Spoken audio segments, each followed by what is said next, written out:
जय हिंद दोस्तों। मैं विक्रम कुमार फिर से आपके अपने यूट्यूब चैनल मोटिवेशन और मंदिर में आपका स्वागत करता हूं। दोस्तों अभी इस चैनल पे क्लास 10th की जो बोर्ड का एग्जाम होता है दोस्तों, बोर्ड क्लास 10th की फिजिक्स का फर्स्ट चैप्टर और सेकेंड चैप्टर का दोस्तों थ्योरी कंप्लीट हो चुकी है। और दोस्तों आज मैं आपके सामने प्रकाश का परावर्तन फर्स्ट चैप्टर है दोस्तों, उसका ऑब्जेक्टिव लेकर के आया दोस्तों। जितनी सारी बातें मैंने पढ़ी है दोस्तों, उसका थोड़ा अब यहाँ पे टेस्ट करेंगे हम लोग। दोस्तों आप लोग कॉपी कलम लेकर के बैठ जाइए और पहले आप अपने तरीका से क्या करो, नंबर 1 देकर के उसका ऑप्शन में खुद से टिक लगा के बैठ जाओ और फिर आप मेरा मिलाना और देखना गलत होता है सही होता है दोस्तों। ठीक है दोस्तों, इसका डिस्कशन करेंगे अच्छे से और कोशिश करेंगे हर चीज को क्लास में याद करने का। तो दोस्तों आज ऑब्जेक्टिव है वो फर्स्ट चैप्टर का है। स्टार्ट करते हैं क्वेश्चन। दोस्तों क्वेश्चन हमारा फर्स्ट नंबर क्वेश्चन क्या कहता है?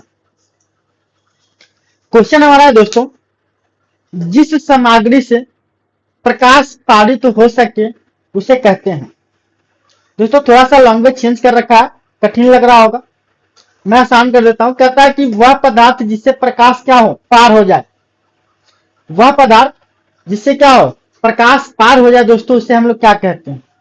और दोस्तों एक बात मैं और बताना चाहूंगा कि जो ये क्वेश्चन जो कराऊंगा दोस्तों, आपके एग्जाम में, बोर्ड एग्जाम में तो पूछा ही पूछा गया दोस्तों, और बहुत सारे ऐसे क्वेश्चन मिलेंगे आपको जो कि किसी न किसी कम्पिटिटिव एग्जाम में भी पूछा गया है। और दोस्तों खास करके रेलवे वगैरह में खूब पूछा जाता है साइंस से। तो हो सकता है कि बहुत सारे क्वेश्चन जो आपके दोस्तों कंपटीशन के जो बच्चे तैयारी करें उनके लिए भी मिले, और ये क्वेश्चन लगभग उनकी एग्जाम में भी आ जाता है। तो आपके लिए भी इंपॉर्टेंट है और जो कम्पिटिटिव एग्जाम के बच्चे उनके लिए भी। ठीक है, तो क्या क्वेश्चन है कि जिस सामग्री से प्रकाश पारित हो उसे क्या कहते हैं। दोस्तों मैं पढ़ा चुका हूं आपको पहले भी, फर्स्ट चैप्टर में फिजिक्स का जो है ना, फर्स्ट चैप्टर प्रकाश का परावर्तन दोस्तों, वहां मैंने इसको पढ़ाया है। मैं डिस्क्रिप्शन में लिंक दे दूंगा दोस्तों, आप वहां से एक सीरीज में बना रखा हूं, एक प्लेलिस्ट बनी हुई है दोस्तों, वहां से आप देख सकते हो वीडियो को। तो दोस्तों मैंने बताया कि वह पदार्थ जिससे प्रकाश आसानी से पार कर जाए दोस्तों, उसे हम लोग पारदर्शी पदार्थ कहते हैं दोस्तों। दोस्तों मैं आपको बताना चाहूंगा कि 3 तरीका का मैंने वहां पे आपको बताया था पदार्थ के बारे में, कि एक हमारा था पारदर्शी। ठीक है दोस्तों, एक था हमारा पारदर्शी, एक था हमारा पारभासी दोस्तों, और एक हमारा था अपारदर्शी। ठीक है दोस्तों, ये तीनों के बारे में चर्चा हमने किया था, पारदर्शी, पारभासी या पारदर्शी। दोस्तों उतना बड़ा डिटेल नहीं कर सकता हूं, लिख सकता हूं, लेकिन आसान शॉर्टकट में इसको बताना चाहूंगा। पारदर्शी का मतलब क्या होगा, प्रकाश पार कर जाएगा। ठीक है, प्रकाश पार कर जाएगा आसानी से। पारभासी का मतलब ये होता है कि प्रकाश की कुछ ही मात्रा आर पार हो। ठीक है, प्रकाश की कुछ ही मात्रा आर पार करे। पारदर्शी में लगभग पूरी पार कर जाएगी, इसमें कुछ मात्रा, और अपारदर्शी में दोस्तों प्रकाश आसानी से पार नहीं कर पाता है। तो जिससे प्रकाश आसानी से नहीं पार कर पाएगा दोस्तों, उसे हम लोग क्या कहेंगे, अपारदर्शी। जिससे आसानी से पार कर जाए पारदर्शी, जिससे थोड़ी मात्रा पार करे पारभासी। दोस्तों पारदर्शी, अपारदर्शी, पारभासी ऑप्शन में हमारा है ही नहीं। तो दोस्तों यहाँ पे क्या किया गया है, अंग्रेजी नाम इसका दिया गया है। तो दोस्तों पारदर्शी को हम लोग क्या बोलते हैं, तो याद रखना ट्रांसपेरेंट। ठीक है, पारदर्शी को हम लोग क्या बोलते हैं, ट्रांसपेरेंट बोलते हैं। ठीक है, और पारभासी को दोस्तों हम लोग क्या बोलते हैं, तो पारभासी को हम लोग बोलते हैं ट्रांसलूसेंट। ठीक है, ट्रांसलूसेंट बोलते हैं दोस्तों, जिससे कि थोड़ी मात्रा पार कर पाए प्रकाश। और अपारदर्शी को दोस्तों हम लोग ओपेक मीडियम बोलते हैं। ठीक है, तो उसके हिसाब से हमारा आंसर क्या हो जाएगा कि जिससे प्रकाश आसानी से पार करे, यानी पारदर्शी, पारदर्शी यानी ट्रांसपेरेंट हो जाएगा दोस्तों। ठीक है, तो इसका आंसर क्या लगाएंगे हम लोग, बताओ। इसका आंसर ऑप्शन नंबर सी हमारा सही है दोस्तों। ठीक है, ट्रांसपेरेंट इसका आंसर हो जाएगा। दोस्तों अगले क्वेश्चन की मैं बात करूंगा। अगला क्वेश्चन क्या है दोस्तों, अगला क्वेश्चन जो हमारा नेक्स्ट क्वेश्चन, उसके बारे में बात करूंगा दोस्तों। इसे भी मैंने पढ़ाया आपको। ठीक है, प्रकाश का जो फर्स्ट चैप्टर है प्रकाश का परावर्तन, उसमें शायद मैंने इसको पढ़ा दिया। ठीक है, तो निर्वात में प्रकाश की चाल की मैं बात करूंगा दोस्तों, ये सेकंड चैप्टर का क्वेश्चन है। ठीक है, प्रकाश के परावर्तन का। अब आ गया तो कोई दिक्कत नहीं है, वैसे सेकंड चैप्टर की भी थ्योरी कंप्लीट हो चुकी है दोस्तों। स्टार्ट करते हैं। सेकंड क्वेश्चन क्या है हमारा, बोलता है दोस्तों निर्वात में प्रकाश की चाल क्या होती है दोस्तों। तो दोस्तों मैंने थ्योरी में आपको बताया होगा कि निर्वात में प्रकाश की चाल, मैंने दोस्तों चार मीडियम लिया था मैंने। एक लिया था निर्वात, ठीक है, निर्वात में भी बताया था, एक मैंने हवा में बताया था, एक मैंने जल में बताया था, और एक दोस्तों मैंने कांच में बताया था, ठीक है। और ये चारों के चारों हमारे फेमस हैं। तो दोस्तों मैंने बताया था कि निर्वात में जितनी होती है उतनी हवा में मान लिया जाता है, बहुत कम होती है दोस्तों। निर्वात में जितना होता है उससे थोड़ा सा कम क्या होता है, हवा में होती है प्रकाश की चाल। तो इसलिए हमने क्या किया था, दोनों को लगभग सेम माना था। तो दोस्तों थ्योरी में मैंने आपको बताया था कि निर्वात में या हवा में प्रकाश की चाल दोस्तों 3 लाख क्या होता है, 3 लाख किलोमीटर प्रति सेकंड होता है दोस्तों, ठीक है। जल में कितनी होती है दोस्तों, तो जल में भी याद रखना आपको 2 लाख, ठीक है, 2 लाख किलोमीटर प्रति सेकंड होती है। और दोस्तों कांच में मैंने बताया था दोस्तों 2,25,000, उल्टा हो गया, जल में ज्यादा होगा, ठीक है, जल में ज्यादा हो जाएगा, 2,25,000 किलोमीटर प्रति सेकंड दोस्तों जल में हो जाएगा। और कांच में हमारा कितना हो जाएगा दोस्तों, 2 लाख हो जाएगा, किलोमीटर प्रति सेकंड था, ठीक है, ये हमारा था। अब क्वेश्चन की तरफ बढ़ते हैं दोस्तों। निर्वात में प्रकाश की चाल क्या होगी दोस्तों, निर्वात में प्रकाश की चाल कितनी होगी, 3 लाख किलोमीटर प्रति सेकंड होगी दोस्तों। 3 लाख किलोमीटर प्रति सेकंड नहीं लिखा हुआ है, यहाँ पे क्या लिखा हुआ है, पहला तो 3 है, 10 के पावर 8 करके दे दिया और मीटर प्रति सेकंड में दिया है। तो दोस्तों बहुत ही आसान है, घबराना नहीं है, इसको हम लोग बदल लेंगे, ठीक है। 3 लाख किलोमीटर प्रति सेकंड दिया है दोस्तों, हमारा आंसर किसमें है, मीटर प्रति सेकंड में। यहाँ पे देख लो, यहाँ पे मीटर प्रति सेकंड में सब में। तो दोस्तों एक तो हम लोग क्या कर सकते हैं, छटैया कर सकते हैं। 3 लाख दिया मतलब स्टार्टिंग में 3 होना चाहिए, तो ये वाला हो सकता है आंसर, ये तो हटा ही दो, है ना, ये होगा नहीं, और क्या ये भी नहीं होगा। तो या तो आंसर हमारा ये होगा या तो आंसर ये होगा। तो देखते हैं होगा कौन। एक काम कर दोस्तों, किलोमीटर तो हम लोग जानते हैं कि 1 किलोमीटर बराबर क्या होता है, 1000 मीटर होता है दोस्तों। तो यहाँ पे किलोमीटर की जगह पे 1000 मीटर लिख देंगे। तो देखो एक यहाँ पे 3 लाख हो जाएगा, और गुना किससे करना है, 1000 से। ऑटोमेटिक क्या होगा दोस्तों, मीटर प्रति सेकंड में हो जाएगा। अब इसको क्या करो, पावर में बदल दो। तो यहाँ पे हम लोग लिखेंगे 3 गुने 1 2 3 4 5 6 7 8, 10 के पावर 8 मीटर प्रति सेकंड दोस्तों। तो याद रखना है कि सिर्फ ये नहीं रख चलना कि 3 लाख किलोमीटर प्रति सेकंड, मीटर में भी दोस्तों आंसर यहाँ पे क्वेश्चन पूछ देता है। तो मीटर में हमारा आंसर 3 गुने 10 के पावर 8 मीटर प्रति सेकंड आंसर हो जाएगा दोस्तों। तो उस हिसाब से हमारा आंसर क्या हो जाएगा दोस्तों, ऑप्शन नंबर ए इसका आंसर है, ठीक है दोस्तों। निर्वात में प्रकाश की चाल कितनी हो जाएगी, 3 लाख किलोमीटर प्रति सेकंड हो जाएगी, या 3 गुने 10 के पावर 8 मीटर प्रति सेकंड हो जाएगी दोस्तों, ठीक है दोस्तों।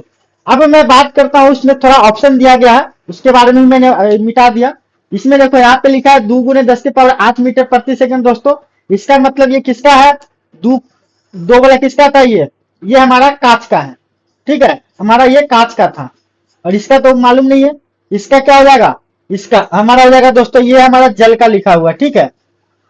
तो इस तरीका से देख लेंगे दोस्तों। अब हम लोग नेक्स्ट क्वेश्चन की तरफ बढ़ते हैं। नेक्स्ट क्वेश्चन हमारा क्या कहता है, नेक्स्ट क्वेश्चन है दोस्तों कि प्रकाश की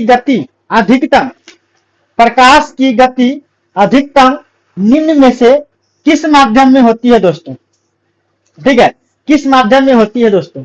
मतलब कह रहा है कि प्रकाश की गति सबसे ज्यादा किस माध्यम में होगी, कौन सी माध्यम में होगी दोस्तों। तो दोस्तों अभी हमने बताया, यहाँ पे 4 आइटम मैंने बताया था, हवा, उससे पहले मैंने दोस्तों बताया था निर्वात, फिर मैंने बताया था जल, और फिर बताया था मैंने कांच दोस्तों, ठीक है दोस्तों। तो देखो इसमें कितना था, 3 लाख किलोमीटर प्रति सेकंड था, है ना, 3 लाख किलोमीटर प्रति सेकंड था। इसमें हवा में मैंने लगभग इतना ही माना था, सेम ही माना था। जल में कितना होगा दोस्तों, 2,25,000, है ना, किलोमीटर प्रति सेकंड था ये। और हमारा कांच में कितना था, 2 लाख किलोमीटर प्रति सेकंड था दोस्तों। तो दोस्तों अब हमारा यहाँ पे देखो, यहाँ पे क्या क्या दिया है, हवा दे रखा है ऑप्शन में, निर्वात दे रखा है ऑप्शन में, पानी तो हटा ही दो, है ना, पानी हटा दो, कांच को भी हटा दो, यानी हमारा आंसर ये दोनों में से होगा। कंफ्यूजन है कि किसका होगा। तो दोस्तों एक बात याद रखना आप कि निर्वात में जो होती है प्रकाश की चाल सबसे ज्यादा निर्वात में होती है, और इससे थोड़ा सा कम किसमें होती है दोस्तों, हवा में होती है। तो कंफ्यूजन नहीं होना है, निर्वात में सबसे ज्यादा होगा, उसके बाद हवा में होगी दोस्तों, ठीक है। तो उस हिसाब से हमारा आंसर ऑप्शन नंबर बी बिल्कुल सही हो जाएगा, ठीक है। ऑप्शन नंबर बी हमारा क्या हो जाएगा, बिल्कुल सही जवाब है कि प्रकाश की गति अधिकतम किस माध्यम में होगी? तो निर्वात में सबसे ज्यादा होगी दोस्तों। ठीक है दोस्तों, अब हम लोग बढ़ते हैं नेक्स्ट क्वेश्चन की तरफ। नेक्स्ट क्वेश्चन हमारा क्या कहता है दोस्तों? दोस्तों हमारे साथ बने रहे और क्वेश्चन को गौर से देखे समझे। क्वेश्चन आपको क्लास में इतनी बार रिपीट होगी दोस्तों कि आपको हर चीज क्लास में ही याद हो जाएगी। ठीक है, अगला क्वेश्चन हमारा क्या है दोस्तों? 4 नंबर। ऐसी वस्तु जो खुद प्रकाश उत्पन्न नहीं करती है। मतलब कहने का यह है कि जो वैसी वस्तु जो जिससे प्रकाश उत्सर्जित नहीं होती है दोस्तों, उसे क्या कहा जाता है?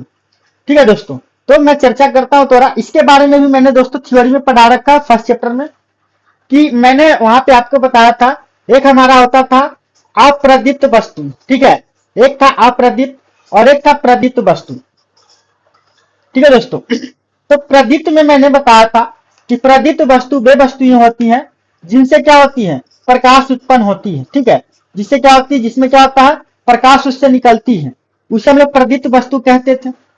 और अप्रदीप्त वस्तु का मतलब होता था दोस्तों जिसमें क्या होता है? प्रकाश नहीं निकलती थी। ठीक है, अब क्वेश्चन की तरफ बढ़ते हैं।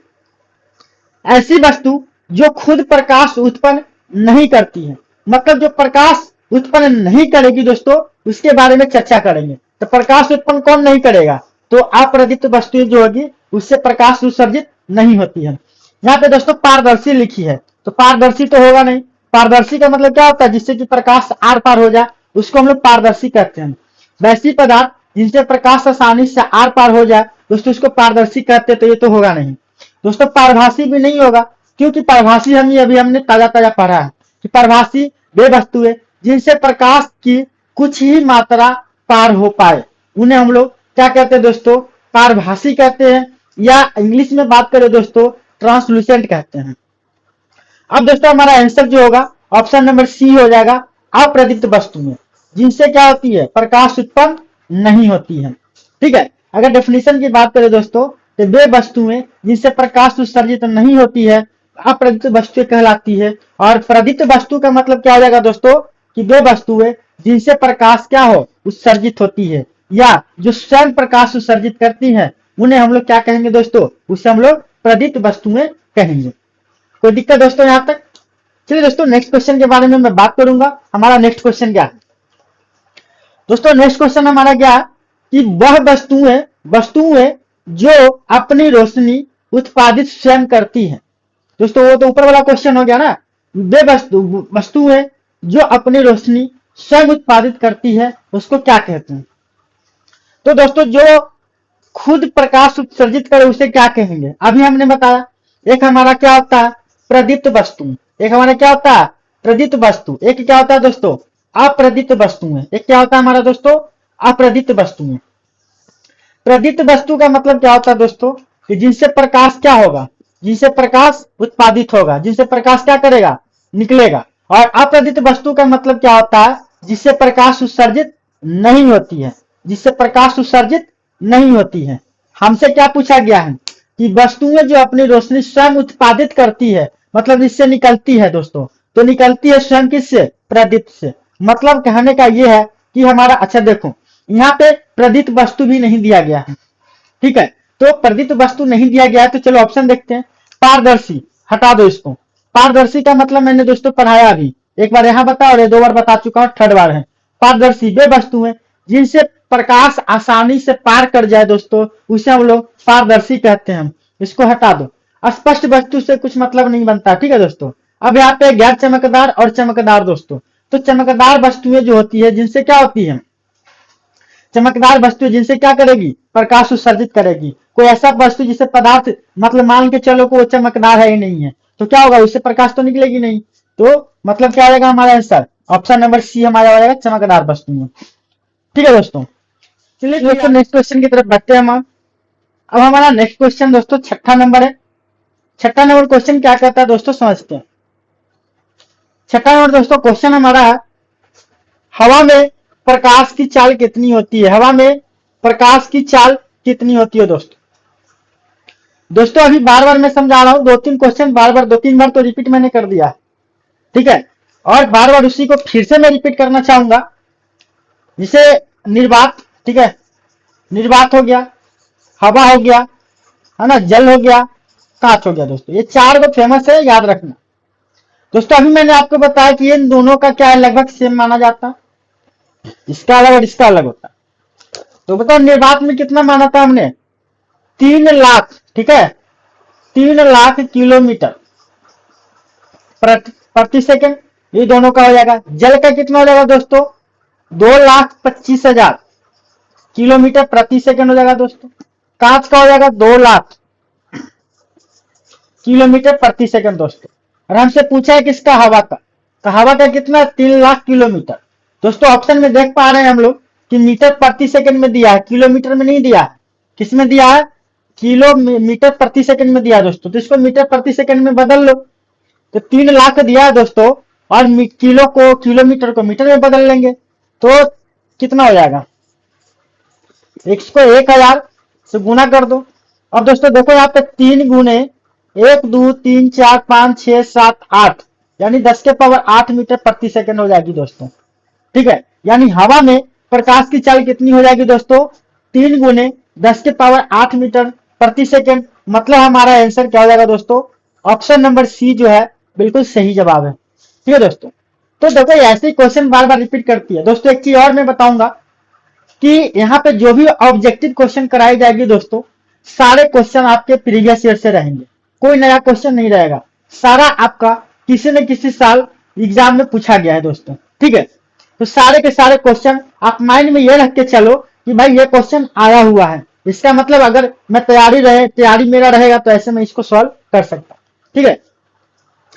चलिए अब नेक्स्ट क्वेश्चन की तरफ हम लोग बढ़ते हैं कि हमारा नेक्स्ट क्वेश्चन क्या है। देखते हैं नेक्स्ट क्वेश्चन क्या है दोस्तों हमारा। अगला क्वेश्चन हमारा दोस्तों कहता है कि जब प्रकाश किसी समतल सतह पर आधारित होता है तो डैश डैश डैश परावर्तन की घटना घटित होती है। दोस्तों कह रहा है कि जब समतल सतह पर प्रकाश को हम लोग परावर्तित करवाएंगे तो क्या क्या घटना घटेगी। दोस्तों जब समतल दर्पण पर प्रकाश, जैसे मान के चलो हमारा ये समतल दर्पण है, समतल दर्पण पर या समतल सतह पर अगर प्रकाश की किरण को अगर मैं दोस्तों ऐसे पार कराऊं तो यहाँ पे क्या होगा, परावर्तित होगी। तो दोस्तों परावर्तन का काम होगा यहाँ पे, लेकिन 2 तरीका से होगा, जिसमें हमने एक पढ़ा, ये प्लेन समतल दर्पण रहेगा और वो चिकना रहेगा। देखो दोस्तों हमारे पास समतल दर्पण, समतल जगह जो होगा दोस्तों 2 तरह का होगा, ठीक है।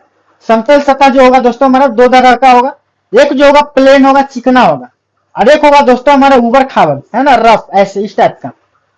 तो दोस्तों एक चीज याद रखना यहाँ पे, ये क्लास 8 में पढ़ाया गया है, क्लास 8 की बातें हैं, क्लास 8 में पढ़ा होगा। तो दोस्तों समतल सतह पर जब हम लोग प्रकाश की किरण डालते हैं दोस्तों ऐसे, तो क्या करते हैं, पैरेलल, यानी एक नियमित रूप से रेगुलरिटी बना करके ये चलती रहती है। तो समतल सतह से दोस्तों अगर पार करेगी, अगर चिकना सतह है तब दोस्तों उसको हम लोग कहते हैं नियमित, ठीक है, नियमित परावर्तन होगा। क्या होगा, नियमित परावर्तन। अगर ऊबड़ खाबड़ होगा दोस्तों तो ऊबड़ खाबड़ में क्या होगा, जैसे मान लो यहाँ डालेंगे तो ऐसे भाग जाएगा, यहाँ डालेंगे दोस्तों तो ऐसे भाग जाएगा, यहाँ डालेंगे दोस्तों तो ऐसे भाग जाएगा। मतलब इसमें कोई नियमित नहीं होता है, कोई नियम नहीं होता है, जैसे तैसे ये भागना स्टार्ट कर देगा दोस्तों, ठीक है।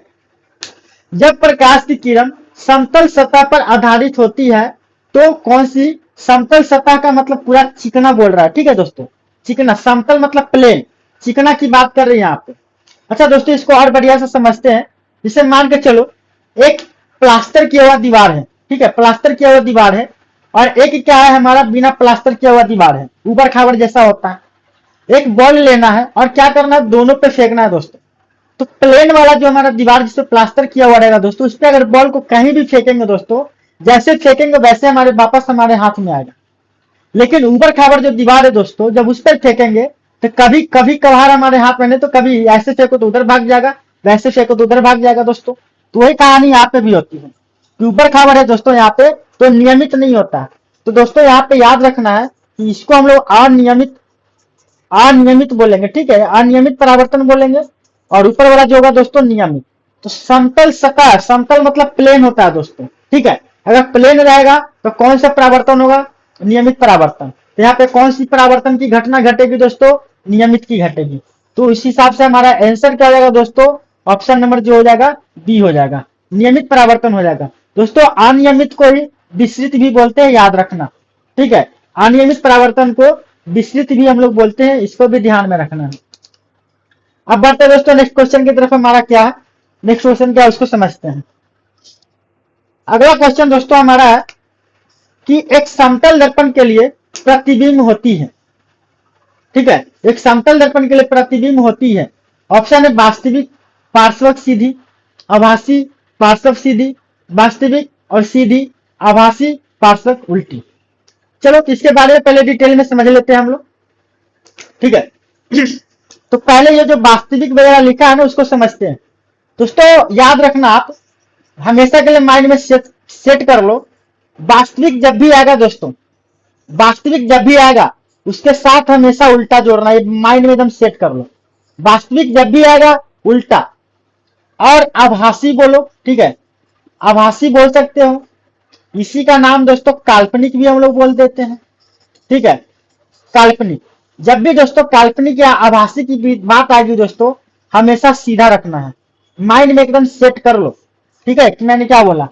वास्तविक प्रतिबिंब जब भी बात करेंगे दोस्तों हमेशा उल्टा, वास्तविक प्रतिबिंब जब भी बात करेंगे दोस्तों हमेशा उल्टा, और काल्पनिक प्रतिबिंब जब भी बात करेंगे दोस्तों हमेशा सीधा, एकदम माइंड में सेट कर लो।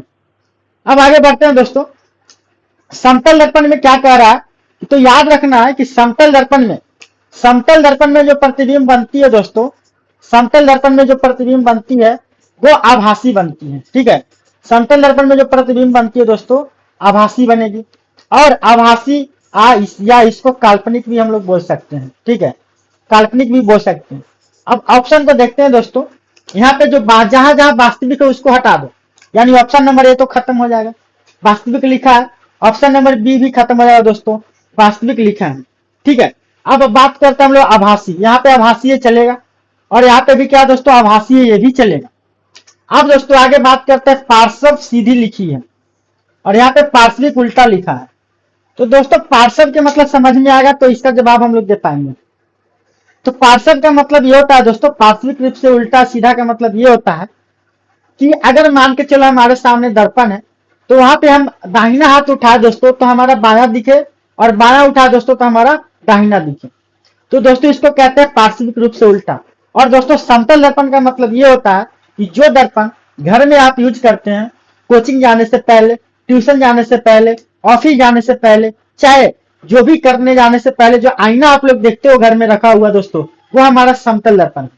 तो उसमें आपने कभी गौर किया है? अगर गौर नहीं किए हो तो जाकर के आप देखना कि जब आप खाना खा रहे हो तो दाहिने हाथ से जब खाना खाओगे दोस्तों तो आपको वहां पे बायां साइड दिखाई देगा, इसको हम लोग पार्श्विक रूप से उल्टा बोलते हैं, ठीक है दोस्तों। तो हमारा प्रतिबिंब जो बनेगा वो कैसा बनेगा? आभासी तो बनेगा, लेकिन पार्श्विक रूप से क्या बनेगा दोस्तों? उल्टा बनेगा। इस हिसाब से दोस्तों हमारा ऑप्शन क्या हो जाएगा? ऑप्शन नंबर डी बिल्कुल सही जवाब है, ठीक है दोस्तों। और ये मंत्र आप याद कर लो, वास्तविक के साथ हमेशा उल्टा बोलना है दोस्तों, ये आपको बहुत काम देगा। वास्तविक के साथ उल्टा और आभासी या काल्पनिक के साथ दोस्तों हमेशा हमको सीधा लेकर के चलना है, ठीक है दोस्तों। मुझे उम्मीद हो है कि आप वीडियो बहुत पसंद आ रही होगी, ठीक है दोस्तों। तो ऐसे ही बने रहे। अब देखते हैं नेक्स्ट क्वेश्चन हमारा क्या कहता है। दोस्तों हमारा नेक्स्ट क्वेश्चन है कि एक समतल दर्पण द्वारा बनाई गई छवि, देखो दोस्तों कभी कभी एग्जाम में क्या होता है, प्रतिबिंब भी पूछ लेगा, ठीक है, कभी कभी एग्जाम में प्रतिबिंब भी पूछेगा, कभी कभी दोस्तों छवि पूछ लेता है, ठीक है, कभी कभी प्रतिबिंब पूछेगा, कभी कभी छवि पूछेगा, कभी कभी परछाई पूछ देगा, तो सारी एक ही चीज होती है। या कभी कभी इमेज पूछ देगा दोस्तों, इमेज पूछेगा तो भी वही चीज है। अब कह रहा है कि एक समतल दर्पण द्वारा बना प्रतिबिंब कैसा होता है? हमेशा लिखा, हमेशा कैसा होगा, ठीक है दोस्तों, हमेशा कैसा होगा। तो यहाँ पे कहा है, वैसे तो मैंने ऊपर पढ़ा है लेकिन फिर भी ऑप्शन देखो, यहाँ पे लिखा असली और सीधा लिखा है, यहाँ पे लिखा है आभासी और सीधा लिखा है दोस्तों, यहाँ पे असली और उल्टा लिखा है, और यहाँ पे दोस्तों आभासी और उल्टा लिखा है। चलिए समझते हैं समतल दर्पण, ठीक है। तो याद रखना है कि समतल दर्पण में जो प्रतिबिंब बनेगी दोस्तों, जो समतल दर्पण में जो प्रतिबिंब बनती है दोस्तों, याद रखना है कि हमेशा कैसी बनेगी? सीधी बनेगी, हमेशा कैसी बनेगी? सीधी। और दोस्तों अभी मैंने बताया कि जहां पे सीधा का चर्चा होगा दोस्तों, कौन सा प्रतिबिंब हो जाएगा? काल्पनिक। कौन सा प्रतिबिंब हो जाएगा? काल्पनिक। तो याद रखना कि समतल दर्पण में हमेशा प्रतिबिंब सीधी बनती है, काल्पनिक बनती है दोस्तों। समतल दर्पण में बने प्रतिबिंब को पर्दे पर प्राप्त नहीं किया जा सकता है दोस्तों। समतल दर्पण में जो प्रतिबिंब बनता है दोस्तों, वो उतनी ही दूरी पे बनती है जितनी दूरी पे हम वस्तु को दर्पण के सामने रखते हैं दोस्तों, ठीक है। और उतना ही आकार का बनता है दोस्तों जितना आकार, जितना बड़ा क्या होता है वस्तु रखी होती है, ठीक है दोस्तों। और दोस्तों तो यहाँ आंसर क्या हो जाएगा एक समतल में बने प्रतिबिंब की छवि क्या ऐसी हो जाएगी बताओ दोस्तों, काल्पनिक और सीधी हो जाएगी। चलो ढूंढते हैं असली। असली का मतलब होता है वास्तविक, और वास्तविक के साथ दोस्तों यहाँ सीधा लिखा जो कि बिल्कुल गलत है। आभासी के साथ सीधा लिखा है दोस्तों, ये चलेगा। यानी हमारा ऑप्शन जो हो जाएगा दोस्तों, हमारा ऑप्शन जो हो जाएगा बी नंबर सही है। असली उल्टा नहीं बनेगा, आभासी उल्टा, ये तो ऐसे ही खत्म हो जाएगा दोस्तों। साथ में एक चीज मैं और बताना चाहूंगा कि एक हमारा होता है अवतल दर्पण, ठीक है। एक हमारा होता है अवतल दर्पण और एक होता है दोस्तों हमारा उत्तल दर्पण। तो मैं एक चर्चा करना चाहूंगा यहाँ पे कि देखो, अवतल दर्पण में ना सभी प्रकार का प्रतिबिंब बनेगा, और उत्तल दर्पण में बनता है हमेशा, ये हमेशा लिखा है ना, हमेशा सीधा, हमेशा काल्पनिक। वैसे याद लिखना है, यहाँ पे भी क्या हो जाएगा, हमेशा यहाँ पे भी याद रखना है, हमेशा सीधा बनेगा, हमेशा काल्पनिक बनेगा, और हमेशा छोटा बनेगा। किसमें, उत्तल दर्पण में। ये रंग माइंड फिट कर लो, उत्तल दर्पण में हमेशा सीधा बनेगा, हमेशा काल्पनिक बनेगा, हमेशा छोटा बनेगा दोस्तों। इसी तरीके से समतल दर्पण में हमेशा सीधा बनेगा, हमेशा काल्पनिक बनेगा, और हमेशा बराबर आकार का बनेगा दोस्तों। बराबर आकार का प्रतिबिंब बनता है, जितना बड़ा वस्तु होगी दोस्तों उतना ही बड़ा हमारा प्रतिबिंब होगा, ठीक है। अब दोस्तों मैं आगे बात करता हूँ अवतल दर्पण की। अवतल दर्पण में दोस्तों सभी टाइप का प्रतिबिंब बनेगा। सभी टाइप का मतलब वास्तविक भी बनेगा, काल्पनिक भी बनेगा दोस्तों, उल्टा भी बनेगा दोस्तों, सीधा भी बनेगा दोस्तों, ठीक है, और बड़ा भी बनेगा दोस्तों, बराबर भी बनेगा दोस्तों, और यहां तक कि छोटा भी बनता है। मतलब अवतल दर्पण में हर टाइप का प्रतिबिंब बनता है दोस्तों। इसका जो है ना थ्योरी डिटेल में पूरा बढ़िया से अच्छे तरीके से पढ़ाया जा चुका है दोस्तों, ठीक है। तो अगर पढ़ना है तो दोस्तों आप चैनल पे जाकर के एक प्लेलिस्ट बनी है फिजिक्स का, क्लास 10th का फिजिक्स पढ़ा है दोस्तों, वहां पे जाकर के आप देख सकते हो, और वहां से आप इस थ्योरी कंप्लीट कर सकते हो, या डिस्क्रिप्शन बॉक्स में मैं दोस्तों लिंक दे दूंगा, आप वहां से भी वीडियो को देख सकते हैं दोस्तों। चलिए तो आगे बढ़ते हैं अपने नेक्स्ट क्वेश्चन की तरफ। तो नेक्स्ट क्वेश्चन हमारा क्या कहता है समझते हैं उससे। हमारा दोस्तों अगला क्वेश्चन क्या है, 10 नंबर क्वेश्चन हमारा दोस्तों, उत्तल दर्पण का प्रयोग किसमें किया जाता है। मतलब उत्तल दर्पण का प्रयोग कहां किया जाता है दोस्तों। तो दोस्तों देखो, उत्तल दर्पण का उपयोग कहां कहां किया जाता है आप याद कर सकते हो। तो उत्तल दर्पण का उपयोग दोस्तों याद रखना, उत्तल दर्पण का जो उपयोग होता है दोस्तों वो हमारा है पश्चिम दृश्य दर्पण के रूप में। पश्चिम दृश्य दर्पण के रूप में कह सकते हैं, ठीक है। गाड़ी के साइड मिरर, गाड़ी के साइड मिरर, ठीक है दोस्तों। पश्चिम दृश्य दर्पण कहने का मतलब ये होता है दोस्तों कि जो गाड़ी चलाते हुए जो ड्राइवर रहता है दोस्तों, ड्राइवर के मुंडी के ऊपर में देखने का आईना लगा होता है, उसे हम लोग पश्चिम दृश्य दर्पण बोलते हैं, यानी पीछे देखने के आईने के रूप में किसका उपयोग करेंगे दोस्तों, उत्तल दर्पण का उपयोग करेंगे। गाड़ी के साइड मिरर में दोस्तों जो ड्राइवर जहां बैठता है, जब गाड़ी जो दरवाजा खुला जाता है दोस्तों तो उसमें देखना एक आईना लगा होता है, तो दोस्तों वहां पे भी क्या होता है, वहां पे भी उत्तल दर्पण लगा होता है। एक जगह और याद कर लेना दोस्तों, स्ट्रीट लाइटों में, ठीक है, स्ट्रीट लाइटों में याद रखना है, जो सड़क की जो लाइट होती है, लैंप होती है दोस्तों, वहां पे भी उत्तल दर्पण का उपयोग किया जाता है। तो हमारा ये 3 याद रखना है। अगला हमारा दोस्तों हो जाएगा अवतल दर्पण, उसको भी याद कर लेंगे यहीं पे। अवतल दर्पण का उपयोग कहां कहां किया जा सकता है, तो दोस्तों याद रखना है हजामती दर्पण के रूप में कह सकते हैं, ठीक है। हजामती दर्पण या हजामती दर्पण है तो दोस्तों इसको हम लोग मेकअप वाला भी दर्पण बोल सकते हैं, मेकअप दर्पण भी बोल सकते हैं, ठीक है। मेकअप वगैरह भी इस दर्पण में हम लोग कर सकते हैं। अगला हमारा दोस्तों गाड़ी के हेडलाइट में, ठीक है, गाड़ी के हेडलाइट कभी कभी क्या करता है, हेडलाइट ना देकर के दोस्तों अग्रदीप दे देगा, ठीक है। तो वहां पे भी ध्यान रखना। हेडलाइट को ही हम लोग क्या कहते हैं, अग्रदीप। इसके बाद दोस्तों हमारे पास सर्च लाइट में हो जाएगा। ठीक है, सर्च लाइट में कह सकते हो, टॉर्च में कह सकते हो दोस्तों। जो टॉर्च होता है उसमें भी क्या होता है, इसका यूज किया जाता है। डॉक्टर द्वारा दोस्तों नाक कान गले दांत के डॉक्टर द्वारा भी किया जाता है दोस्तों। फिर सौर भट्टियों में भी दोस्तों इसका उपयोग किया जाता है। ठीक है दोस्तों, सौर भट्टियों में भी इसका उपयोग किया जाता है। चलिए ऑप्शन देखते हैं। उत्तल दर्पण का उपयोग किस में किया जाता है दोस्तों, बताओ उत्तल दर्पण का। लिखा है वाहनों में पश्चिम दृश्य दर्पण, वाहनों में पश्चिम दृश्य दर्पण, यानी ऑप्शन नंबर हमारा जो दोस्तों क्या हो जाएगा, ऑप्शन नंबर हमारा ए बिल्कुल सही जवाब है। शीशे की खिड़कियां हटा दो, मेकअप वाला में अवतल हो जाएगा, इसको भी हटा दो। ठीक है दोस्तों, तो ये वीडियो आपको बहुत पसंद आ रही होगी दोस्तों, उम्मीद करते हैं।